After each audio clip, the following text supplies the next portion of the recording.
Hey y'all, sorry it's a little dark in here. Um, the cats have been on the sofa, as you can see, and the dog has decided to include herself on what's been going on. It's been a crazy kind of day for me. I just wanted to do like a real quickie here. I really like this book. Someone very dear to me gave me didn't give me the book, but um, showed me or told me about the book, and it's Star Quest. You can order it directly from their website. It's pretty interesting book. I don't want to say too much about it, only because I just reached out to the author of the book, Mark Jager, and it is a copywritten publication. So what it's really about is about frequency, the universe, resonance, and it really talks about all the way back into ancient texts, uh, Plato, Pythagoras, and other notables, I would have to say. It has some pretty interesting charts in it. So it's just a really cool book, and it's kind of captured me a little bit. And I just wanted to see who might be interested if I were to get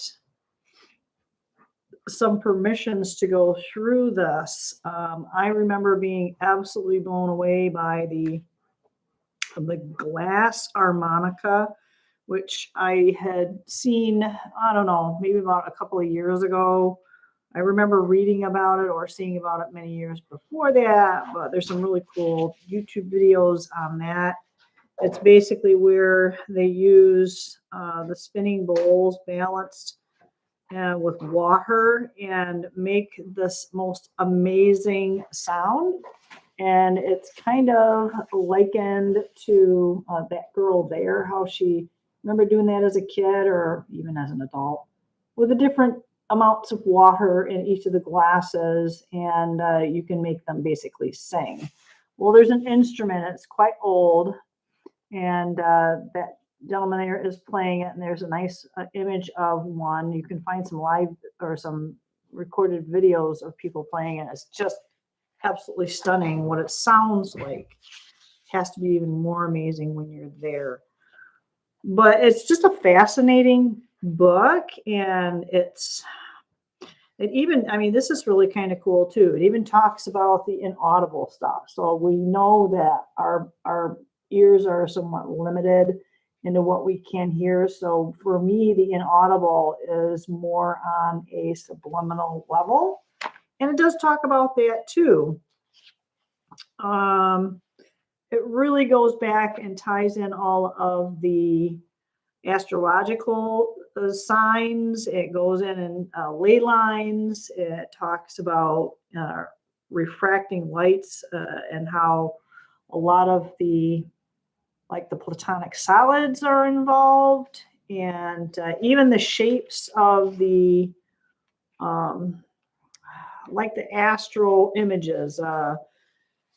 So what I find is interesting, this chart is really kind of cool too. It talks about the different planets and what they resonate as within those ranges. And everything is within a range. And I had a conversation briefly with someone earlier today about how I kind of feel like they all talk about those chakras across the planet and which chakra is where on what they're telling us is the globe. But there are images in here that I kind of feel like the earth is the root chakra, and it kind of talks about this image just really blew me away. And I had seen it before, and I just think it's kind of interesting. You know, what does he say? Man is 2 octaves below God. So it's working our way through all the muck and mire of what we're going through right now, right? But interesting image. It's kind of like the frets denote each one of the planetary placements, with Earth being at the bottom, right? So the Earth would be down here. So yeah, I just think it's a really cool book, and I just kind of wanted to briefly say that I was going to hopefully talk. There's just so much in here that's just mind numbing because everything really ties into everything else. And I don't think a lot of people have really had that hit home yet. I think everybody would probably put down their sword if they really took to heart what was in this book. I sincerely believe that. It's an awesome book. And I hope to hear back from Mark Jager or someone from his website that can hopefully help me get a little more insight on the contents in this little book that's just got some big, big, big information in it. Thanks so much, you guys. Have a blessed week and weekend, and I'll see y'all later.